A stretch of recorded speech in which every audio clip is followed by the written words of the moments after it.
Bonjour mes chers amis Lion, ascendant et lune en Lion.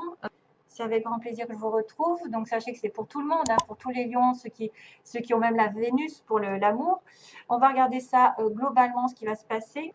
Donc avec un tirage sur 3 cartes de Lenormand. Ensuite une petite coupe pour voir l'ambiance. Et puis 3 informations ici pour vous et une relation sentimentale aussi avec les sentiments. Mais c'est vrai que là, il peut me parler de quelque chose de principalement lié au cœur, parce que je vois quand même l'engagement, l'anneau. Il y a le cercueil qui me parle de fin, ainsi que la croix. Alors, fin d'un contrat, fin de quelque chose qui est douloureux parce qu'on a des nuages.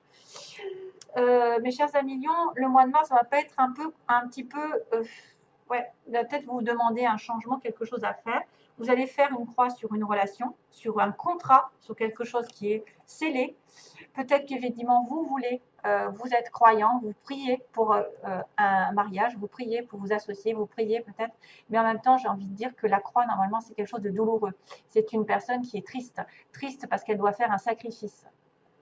Elle doit se sacrifier. Elle doit faire une croix sur son couple, sur une association, sur une collaboration, sur un engagement, sur une signature, sur un achat, sur quelque chose d'important. Hein, parce que voilà, l'anneau, c'est quand même important, c'est un signe fort d'engagement. Donc là, il y a de la tristesse, il y a du sacrifice à faire pendant ce mois. À vous de voir. Ah, c'est peut-être pas le bon moment.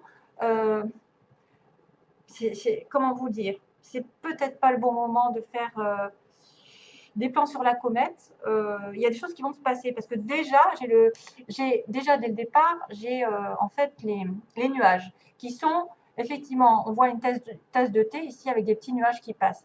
Bon, la tasse de thé, c'est un peu réconfortant, c'est la routine, c'est-à-dire, voilà, tout se passe bien. Vous êtes dans la routine, vous prenez votre petit café à la maison, vous êtes au chaud, en sécurité, et tout d'un coup, il y a des nuages qui arrivent. Et vous n'avez peut-être pas prévu qu'il y avait une espèce de flou qui allait arriver dans cette relation, dans cette situation. On manque de clairvoyance, on manque de clarté, on est omnibilé peut-être par quelque chose, une obsession pour quelqu'un, et qu'on ne voit pas l'ensemble de la situation dans sa globalité. On ne voit pas la réelle personne, on ne voit pas la réelle situation. Donc pour l'instant, ce n'est pas bon pour aller de l'avant. Parce que quand on a des nuages, c'est qu'on est assombri. Il y a une image réconfortante de sécurité, mais en même temps, ça ne prévient pas, quelque chose arrive et vous met dans la confusion totale, dans l'incertitude, dans les doutes. Ça peut vous surprendre d'une certaine manière, parce que vous étiez en train de rêver à quelque chose qui n'arrive pas d'un coup, qui n'arrive pas à se, finalement, qui ne va pas aboutir. Peut-être qu'effectivement, vous pensiez vous engager, mais que là, tout d'un coup, vous allez vous dire, non, c'est pas possible. Il y a quelque chose qui ne marche pas. Je suis obligée de faire ce sacrifice. C'est quelque chose qui vous tient à cœur. Donc, soit c'est une personne, parce qu'on a un valet de cœur, soit c'est une personne, soit c'est un projet, soit c'est une idée, soit c'est une association avec quelqu'un. Et tout d'un coup, on sème le trouble en fait. Il y a quelque chose que vous n'aviez pas prévu, qui n'est pas agréable du tout, qui passe dans votre vie. Ça ne vous avertit pas, mais ça n'est que passager. Attention. Vous étiez peut-être dans la rêverie, peut-être dans la confusion. Ça va que être passager et ça va changer. Ça va changer. Alors, est-ce que c'est une relation amoureuse qui arrive et, elle va peut-être aussi peut-être vous demander de vous retirer un certain temps parce que le cercueil ici, c'est on voit quelqu'un qui est dans une boîte de sardines dans ce tarot. Donc, un moment de recueil, de recul pour faire le point, pour vous retirer des problèmes ici qui sont là, qui sont que passagers d'ailleurs. Éloignez-vous, mais en même temps, restez ancré. Ne vous éloignez pas dans les pensées. N'imaginez pas le pire. C'est juste rester alerte, aware, alerte aux signaux hein, qu'on vous envoie. Sur une relation amoureuse, sur une relation, sur quelqu'un que vous aimez, il y a des problèmes passagers. Il va falloir les résoudre, soit en s'éloignant, soit en mettant un terme à quelque chose ou à une situation, parce qu'on a le cercueil, c'est quelque chose qui doit se terminer, s'achever. C'est la fin de, on doit quitter, on doit partir. Donc soit ça arrive au bout, cette relation, ou alors c'est quelqu'un qui a décidé de s'en aller un petit moment pour faire le point. C'est vrai que c'est pas la mort, mais c'est quelqu'un qui a peut-être des pertes aussi, le cercueil. Il a peut-être des pertes.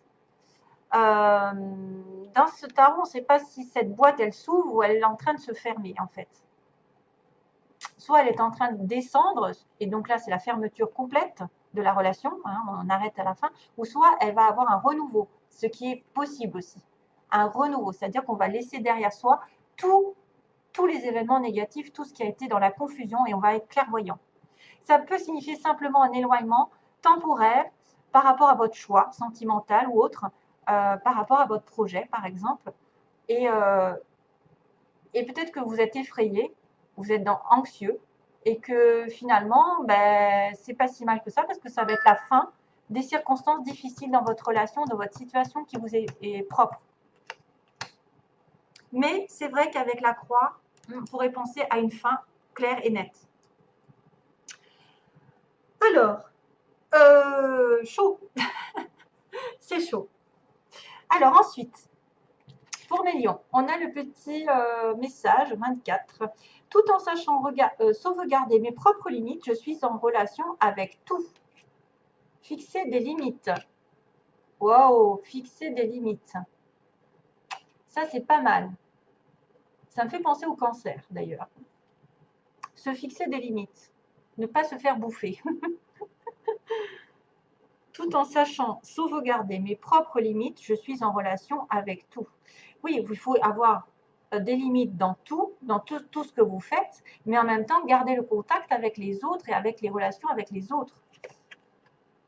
Mais sachez quand même déterminer vos priorités aussi. Fixez des limites dans votre relation ou dans votre vie en globalité. Sachez fixer des limites.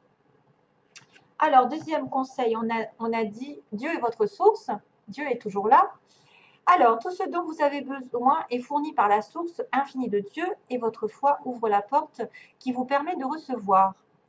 Donc, c'est vrai qu'il y a une notion de croyance ici, de foi avec la carte de la croix. En Dieu, il n'existe aucun manque ni limitation. Il existe une abondance qui peut être partagée par tous. Donc, si vous manquez de quelque chose, priez, il vous entendra. Et bien sûr, ne demandez pas de gagner au loto. Hein. Fixez-vous des limites dans vos désirs. On ne peut pas tout avoir au bon moment, mais quand même, sachez que quand on est en manque, il suffit il ne faut pas demander l'aide de Dieu que quand vous êtes dans le malheur. Il faut aussi le remercier quand vous avez tout ce que vous voulez, même si vous avez très peu, c'est déjà pas mal. Si vous avez un toit, si vous avez de quoi manger, des enfants, la santé, etc. Hein, on ne le dira pas assez, il faut toujours dire merci. Il ne faut pas s'en référer à Dieu et demander une réponse tout de suite sous prétexte que vous êtes dans la douleur. Il faut toujours avoir ce lien en permanence avec lui. Et c'est comme ça qu'il vous récompensera. Parce que vous le remercierez d'avoir ce que vous avez déjà. Et comme ça, il pourra vous envoyer encore plus. Si vous ne le remerciez jamais, si vous êtes toujours insatisfait, que vous râlez, que jamais ça va dans votre sens, et il va se dire, mais pourquoi je te donnerais ça si toi, tu ne vois pas ce que tu as déjà aussi. Alors, quand même, on finit vers la flamme de l'amour. D'ailleurs, c'est pour ça que je l'ai mis à la fin. La flamme de l'amour. Regardez cette carte comme elle est belle. Alors, on vous dit, laissez le pouvoir infini de l'amour irradier inconditionnellement dans toutes les directions. Restez ancré dans la conscience de vous-même et dans votre propre vérité. Le pouvoir de guérison de l'amour vous aidera à consumer les illusions, et vous découvrirez de nouvelles possibilités. C'est une période puissante de transformation, d'idées et de créativité. Idées, créativité, puissante, amour, ça pourrait être possible finalement que quelque chose se dévoile sur le plan sentimental, à condition d'éloigner les incompréhensions, les illusions, etc.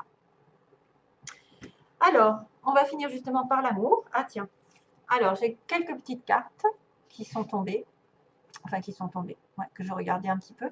Alors, on m'a montré d'abord, on m'a dit réfléchissez. Oh non, c'est vrai, c'est maintenant que je réagis. On m'a dit réfléchissez. Vous êtes dans une tour, vous devez réfléchir à une union future. Réfléchissez par rapport, merci. Réfléchissez par rapport à une union, alors dans laquelle vous êtes ou une future union. Mais il y a un moment quand même de solitude. Un petit peu ça. J'ai l'impression de voir ça. Réfléchissez. Le consultant, monsieur consultant, probablement vous, à million, ou votre partenaire, celui que vous avez en tête, est blessé. Donc, ne l'oubliez pas, peut-être qu'il a eu des blessures dans le passé, peut-être qu'il est blessé dans cette relation actuelle, peut-être que vous lui avez fait du mal. En tout cas, son petit cœur est un petit peu délicat en ce moment. Il doit guérir certaines situations avant. Donc, prenez-le en compte. Quelque chose qui n'a pas guéri. Il est blessé, monsieur consultant. Et j'avais aussi la blessure avec la trahison. Donc, ça m'avait mis aussi la blessure avec la trahison. Il a été blessé, il se sent trahi, monsieur. Il se sent trahi. Peut-être que c'est lui, peut-être que c'est vous, mais en tout cas, il y a une trahison et une blessure qui apparaît dans cette relation.